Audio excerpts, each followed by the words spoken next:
Regina Cavanaugh, Rice. She's widely regarded as Rice's greatest female athlete ever, period. Regina Cavanaugh has the resume to prove it. Cavanaugh dominated the shot put in the mid-1980s, becoming the only woman to win 3 consecutive NCAA Division I outdoor titles in that event. Add a trio of NCAA indoor crowns, as well as a propensity for breaking her own records almost every time she stepped into the circle. Now that's one accomplished owl. This 9-time All-American concluded her illustrious collegiate career with the 3 longest throws ever recorded at the D1 Outdoor Championships. Cavanaugh wasn't done yet, becoming the first ever recipient of the Walter Byers NCAA Postgraduate Scholarship for Academic Excellence. Now that's a student athlete. Now that's a Hall of Famer. Rice's Regina Cavanaugh.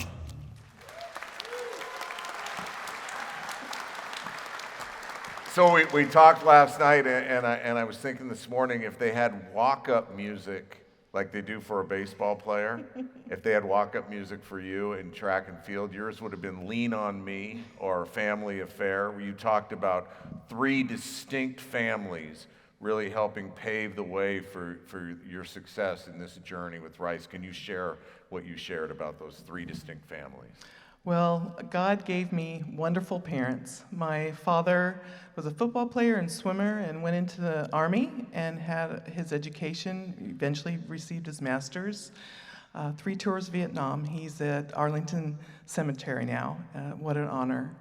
And my mother was an educator, a teacher of art. She was 6 foot, and I didn't get that. But what my parents did give me was so much love, so much support, and speed and power. And when I was a sophomore in high school, I had an English project, a letter, and I wrote all the Southwest Conference schools just inquiring about their throws programs. There was one Southwest Conference school that responded, and that was Victor Lopez. He had a fledgling 3-year AIAW program. He was building the Rice women's track and field family. And he and only one other Southwest Conference school recruited me, and I signed early in my senior year. And when I when I won the Texas shot put and discus my senior year and went to the Junior Pan Ams, people were going, why are you going to Rice? That's not a throwing school. Why aren't you going to California? Why aren't you going to Oregon? What are you doing? But he believed in me, and he identified himself as an educator.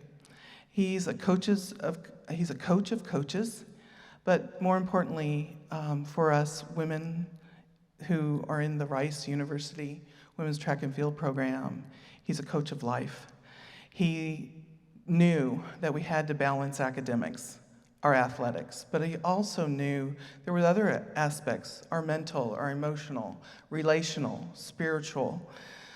He trained me in conditioning, running 5Ks, jumping over hurdles for plyometrics. He brought it all.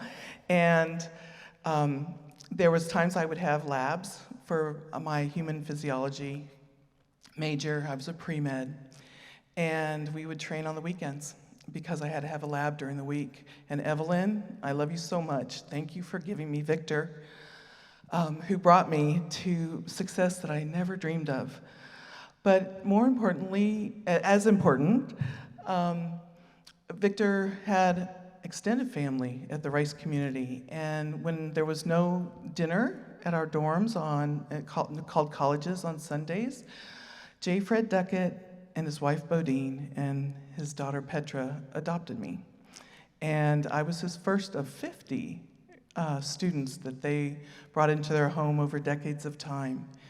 And when I got married at Rice on the campus, I had 6 parents stand up and give me away.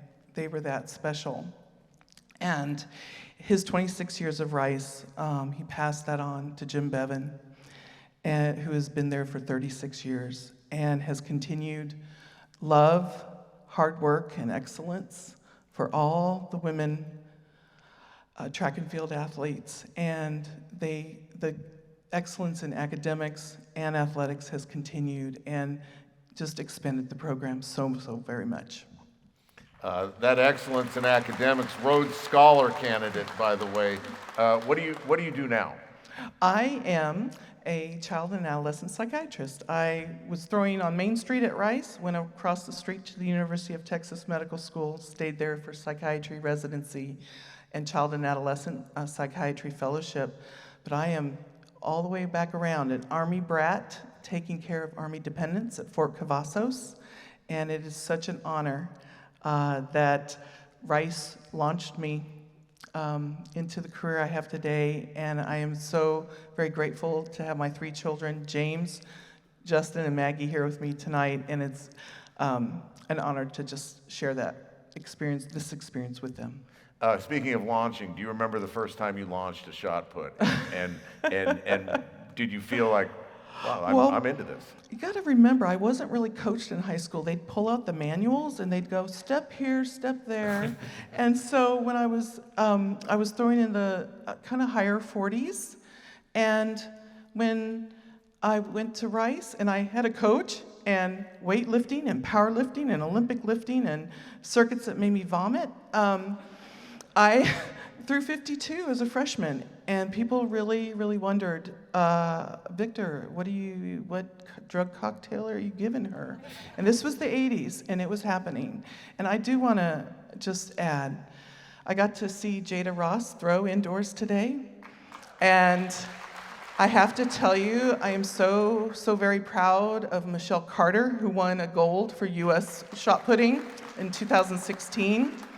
And for all the women who are spinners that are throwing into the 60s and high 60s, I know I had met the 1984 East German who had the 72 mark world record. I am so very proud of where women have come, that they are going for clean records, and they are doing it in an ethical, hardworking, excellent way. And it's just an honor to have done it the right way, and I just love Victor so very much for holding me to high standards and making it clean, making it ethical, and I am so proud of U.S. women throwers in today because they are bringing it. Regina Cavanaugh just brought it. Thank you.